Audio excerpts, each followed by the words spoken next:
scorching sand. She had once led countless raids, but after her final battle with the cavalry, her legs had been left paralyzed, and now that her strength was no longer whole, the tribe saw her as a burden. Her father placed a pouch of dried meat on the ground. Her two brothers stood behind him, their eyes as cold as stone. None of them looked directly into Kahara's eyes, which burned with fury and resentment. "Father," she rasped, "do not leave me here." He did not answer. He simply turned his back and said to his sons, "Let's go." Dust rose as the three figures slowly disappeared toward the horizon, leaving behind Kahara, the warrior who was once their pride. Beneath the searing heat that made the air shimmer like it was about to catch fire, she tried to drag her massive frame off the ground, but her numb legs betrayed her, sending her crashing back down. Sweat mixed with sand and stung her eyes. People from the nearby town passed by a few times.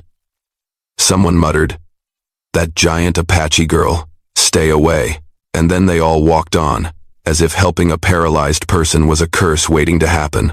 When the sun had tilted westward, a hay cart came to a stop. A man in rough fabric clothing, his arms sun-darkened, stepped down. Thomas Rourke, a reclusive farmer who lived on the edge of town. Kahara gasped, "Aren't you afraid of me?" Thomas knelt down and gently lifted her shoulders, as if lifting a heavy log. "You need help. That is enough." Without another word, he began building a makeshift stretcher from the wooden planks on his cart, then pulled Kahara away from the place where even her own tribe had abandoned her. Thomas Rourke's farm sat more than a mile from town, marked only by a sagging wooden fence, a small horse stable, and a house with a sun-faded roof.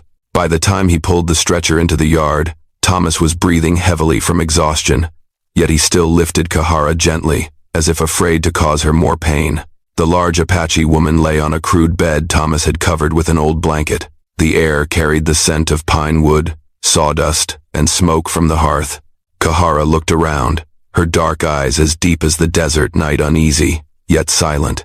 "You brought me to your home?" she asked. Thomas only nodded, removing his cracked gloves. There was nowhere else. "Here. You are safer than out there." Kahara wanted to laugh, but her throat was dry. An Apache warrior who once led a squad into battle, now lying like a discarded log. Her paralyzed legs made her pride feel as if it had been shattered all over again.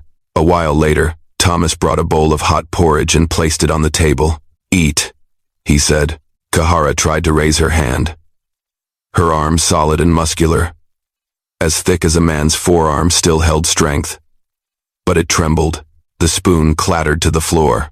She clenched her jaw, her breath sharp and angry. "I am this big, and I cannot even feed myself. How pathetic." Her voice was low and tight, laced with bitterness. Thomas bent down, picked up the spoon, placed it back in her hand, then gently shook his head. Surviving has never been something to be ashamed of. Kahara lowered her gaze for the first time, feeling like someone was looking at her not with fear, pity, or contempt. Just simply seeing her as a person. She still could not feed herself. Thomas let out a soft breath, then turned his back to her, holding the spoon behind his shoulder so she could lean forward and eat, preserving both her pride and her strength. "Why are you doing this?" she asked. Thomas replied, his voice calm, like stating a simple fact. "I am used to doing things alone. Helping one more person is not hard." Through the small window, townspeople kept glancing nervously toward the farm. A woman whispered to the person beside her, "Look at that. Thomas brought a giant Apache warrior into his home. He's asking for trouble." Thomas heard them, but he did not bother to turn around. Night fell. Kahara lay on the bed, listening to the sound of Thomas stoking the fire, the soft rhythm of a knife on wood, the scrape of planks as he reinforced the door. Each sound carried a strange weight, like someone was quietly putting back together the pieces of her broken life. For the first time in days, Kahara slept without the fear of being left behind again. The next morning, when Kahara woke up, the scent of fresh wood and the steady rhythm of hammering echoed from outside. She turned her body, her legs heavy like slabs of stone, and struggled to push herself up enough to glance through the window. Thomas Rourke was hunched over a pile of old wheels. Thick wooden frames and rusted metal bars spread around him. She frowned. "What are you doing?" Thomas did not look up, continuing to saw through planks as if it were second nature. "Something that needs doing," he said. Kahara bit her lip. The man spoke so little, it irritated her. Yet in every strike of the hammer, she felt a kind of patience she had rarely seen, a kind of patience the battlefield never allowed. By noon, Thomas carried a large wooden board into the room. Kahara looked at it closely, and her heart tightened just a little.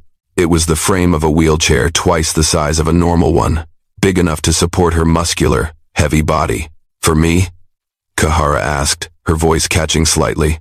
Thomas wiped the sweat from his brow, speaking as if it were the most obvious thing in the world. Who else would it be for? In the days that followed, the sound of hammering and sawing filled the air.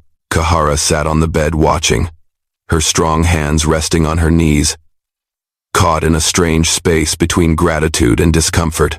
On the battlefield, she had always been the strongest one.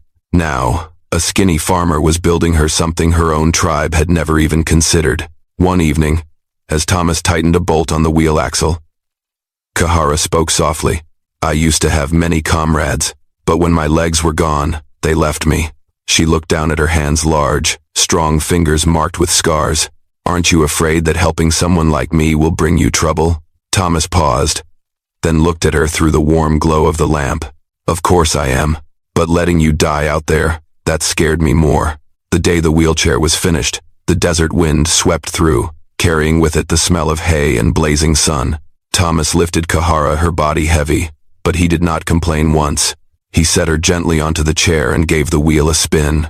"Solid," he said. "Give it a try."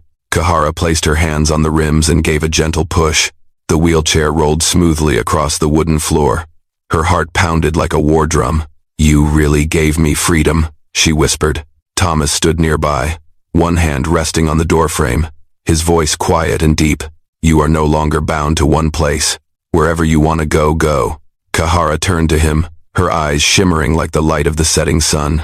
"Even if I choose to leave this place?"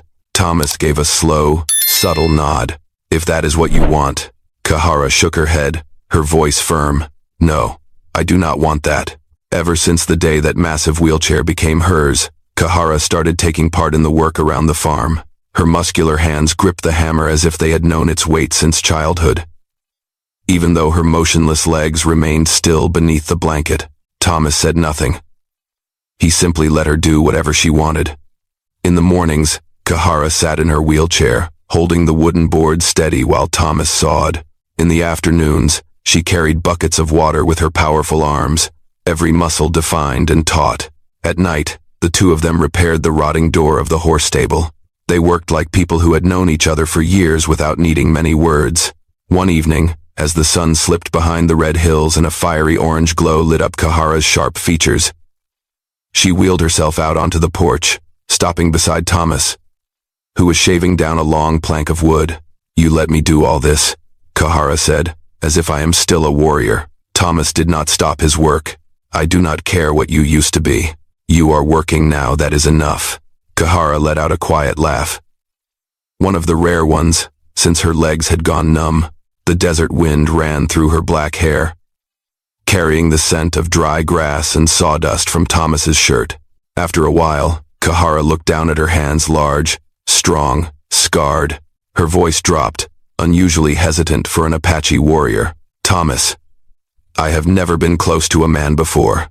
I am curious, and I long to know what that feels like." Thomas froze.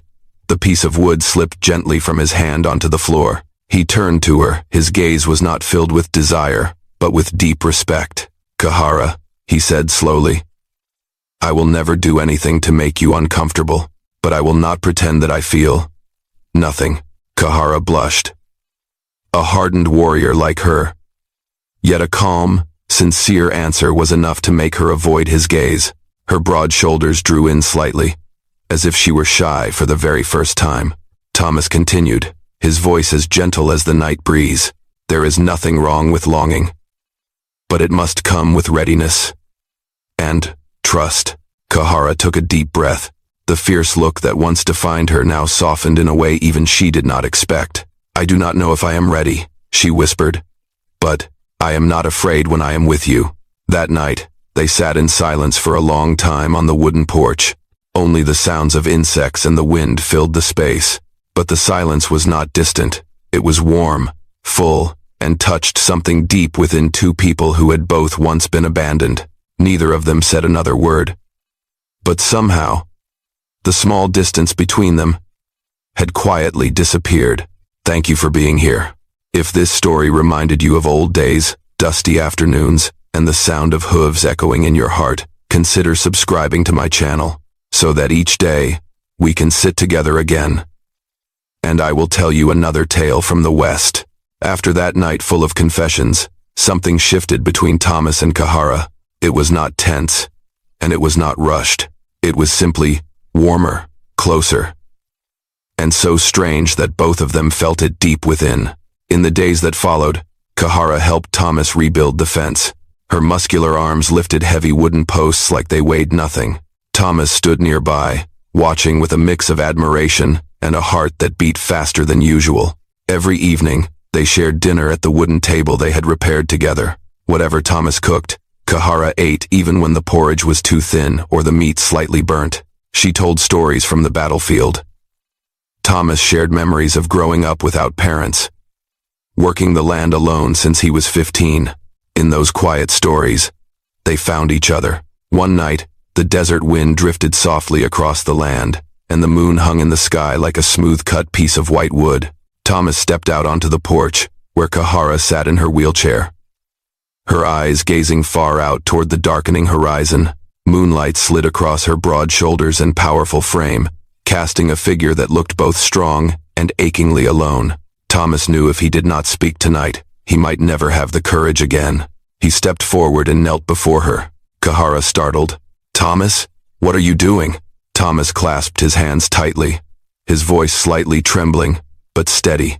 "I do not have a ring. There is no preacher here. I have nothing but this land, these hands, and my promise." Kahara's eyes widened, her heart so used to war now pounding like a ceremonial drum. Thomas went on, "Kahara, I want to marry you, if you will have me as your husband. Whether your legs ever walk again, or not. No matter how heavy your past may be." Kahara slowly brought a hand to her mouth. She, a giant Apache warrior, once unshaken by bullets, now found her eyes stinging from something much more powerful. "Thomas," she whispered, "no one has ever chosen me.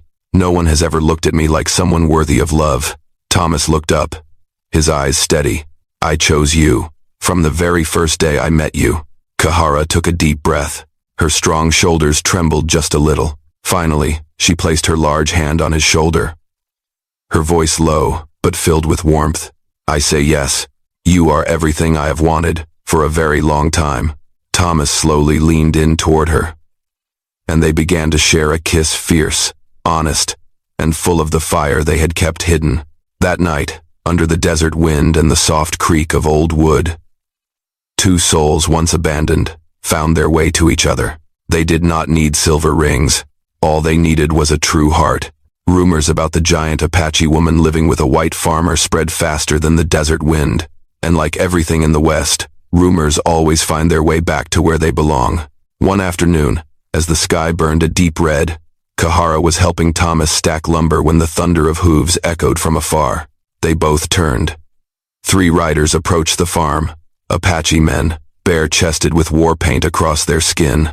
Kahara recognized them immediately. Her father, her 2 brothers, and the hatred on their faces was something she could never forget. Thomas stepped in front of the porch, gripping his wood axe tightly. "Kahara, go inside," he said softly, but she shook her head, her eyes as cold as mountain stone. "No. I need to face them." The 3 Apache dismounted. The elder stepped forward, his voice deep and rough. "Kahara, you ran from the tribe, and now you let a white man into your life?" The eldest brother spat on the ground. "Shame. A warrior like you, dragged around like some broken animal." The younger brother gripped his bow tightly. "You are coming back with us, right now." Thomas held the axe firmer, but Kahara raised a hand gently. "Let me," she said. She rolled her wheelchair forward, her large hands gripping the wheels, her eyes burning like hot embers. You left me, Kahara said slowly. Out in the desert, without a word, without a drop of water, her father answered. Because you could no longer walk. The tribe does not carry the useless. The words hit Kahara like arrows. She bowed her head briefly, then raised it again. Her voice sharp as forged steel. But here I survived. I built that shelf. I fixed that window. I work. I fight. I live. She raised the wood axe Thomas had given her. Her muscular arms tensed, veins standing out beneath her skin. And if anyone tries to drag me away, I will show them exactly what I am still capable of. The desert wind blew, carrying a heavy silence. Her father looked at the axe, at his daughter's massive hands, then at Thomas standing close, ready to defend her. For the first time, hesitation flickered across his face. He saw not a burden but a strength he had never created. At last, he tilted his chin toward his sons. Let's go. She has made her choice. The 3 horses galloped off, kicking up a trail of dust behind them. Kahara breathed heavily, not from fear, but because her heart pounded like a war drum. Thomas stepped up and placed a hand on her shoulder. She looked up, her eyes still burned, but they no longer wavered. They no longer have the right to decide my life, she said. Thomas nodded gently. That is right. You are here because you choose to be. That evening, Kahara belonged to herself again, and to the one who had chosen her. After the day she stood up to her old family, it felt as if a heavy stone had finally been lifted off Kahara's chest. The next morning, she woke earlier than usual and wheeled herself out into the yard just as the sun was breaking over the desert in a thin line of light. Thomas was checking the new fence. He turned when he heard the sound of wheels on dirt. You are up early, he said. Kahara shrugged. Working helps clear the mind. She lifted a wooden post with one hand, muscles standing out beneath her darkened skin. Thomas watched, unable to hide his admiration. Even with paralyzed legs, the strength in her upper body was so powerful that it often made him stop just to look at her. In the midday heat, they worked side by side, watering the cornfield, fixing the roof of the stable, sweeping away fallen wood scraps. Kahara threw herself into the work with such energy that Thomas finally reached out and touched her shoulder gently. Kahara, take a break. You do not have to prove anything. She looked up, sweat trailing down her temple, her eyes softer than usual. I am not doing this to prove anything. I am doing it because I belong here. Those words made Thomas pause for a long moment, as if the desert wind had just blown straight into his heart. That afternoon, they ate together under the porch. Kahara looked out over the land, the freshly repaired stable, the new fence, the door with its new coat of paint. Everything bore her mark. She spoke without thinking. I used to believe I only had value when I held a spear, when I could ride a horse. When my legs gave out, I thought I had lost everything. Thomas rested his arm on the table, his voice as steady as ever. You still have so much more. Strength, will, and a heart. Kahara let out a quiet laugh. A heart? A warrior like me? With a heart? Thomas looked straight at her, eyes unblinking. You have more heart than anyone I have ever met. As the evening settled in, red sunlight mingling with golden dust, Kahara leaned her head against the doorframe. Her voice was low, but softer than he had ever heard it. Thomas, when I am with you, I do not feel like someone who was left behind. I feel alive. Thomas stepped closer and placed a hand on her shoulder gently, as if touching something precious. You did not fall into my life, he said. You walked into it with your own strength. Kahara closed her eyes, letting those words sink deep into her heart. This place, the wooden porch, the cornfield, the smell of sawdust, the sound of sawing wood each morning, was no longer just a farm. It was home, and for the first time since the war, Kahara knew she was worthy of love, of staying, and of living a life no one else could define for her. There were no church bells on the wedding day of Thomas and Kahara, no preacher. Just a quiet desert morning, the wind brushing through golden grass, and 2 souls once abandoned, now standing side by side on a wooden porch. Thomas had woken up early. He brought out a small box made of pine wood, its surface still marked by carving tools. When he opened it, Kahara saw a rough, wide silver ring clearly forged to fit her strong, powerful fingers.